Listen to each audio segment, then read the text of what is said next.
वैसे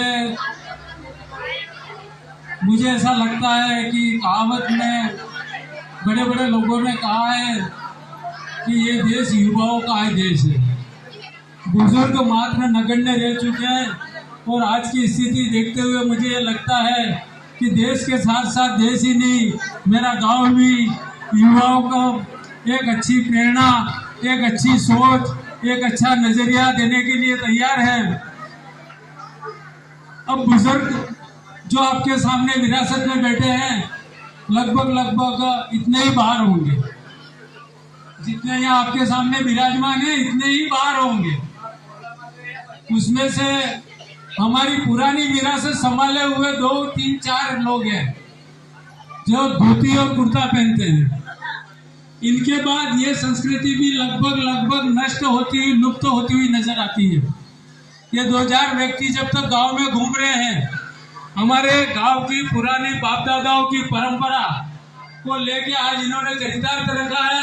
इनके लिए भी तालियां बजाइए और साधुवाद दीजिए इनका कि इन्होंने अपनी संस्कृति को नहीं छोड़ा।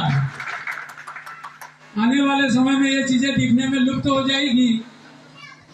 अब आगे बढ़ते हुए मैं इस कार्यक्रम को शायद काव्या के इतिहास में कह रहा हूं मैं। मेरे पहले शायद समझ से पहले हमारे बुजुर्गों ने किए होंगे, वो सम्मेलन होते थे और एक परिपक्व सम्मेलन होते थे और अच्छे विचारों के आदान प्रदान के सम्मेलन होते थे। इसके बाद समय बदलता गया, दूसरी पीढ़ी आई, दूसरी पीढ़ियों ने भी अपने हिसाब से किया, जो कुछ करना पड़ता था गांव के लिए त्याग भी किया, गांव के लिए समर्पण भी किया, गांव के कार्य भी किए।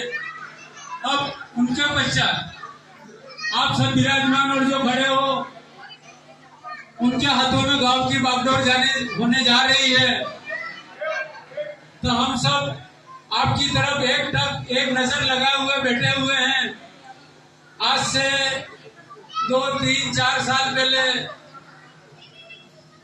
अपने गांव में चौराहे पे भी हमारे बड़े बुजुर्ग कहते थे क्या चलो अपनी पीढ़ी से जैसे तैसे निकल गई, पर अपने आने वाली पीढ़ी एक हटके ही निकलेगी और इस गांव पे अलग छाप छोड़ेगी। हमें सुनकर बहुत प्रसन्नता होती थी, पर कभी कभी विडंबना भी होती है। प्रसन्नता के साथ विडंबना भी जरूरी है, क्योंकि हमारे गांव की युवाओं की इतनी अच्छी बात सुन के हमें प्रसन्नता होती थी कि हमारे गांव की धरोहर आने वाली जो पीढ़ी है वो सबसे पहले नशा मुक्त रहेगी। ये बात कही थी गांव के युवाओं ने, हमने सिरोधार भी किया। उनमें एक संगठन का तालमेल अच्छा है, वो भी हमने सिरोधार किया।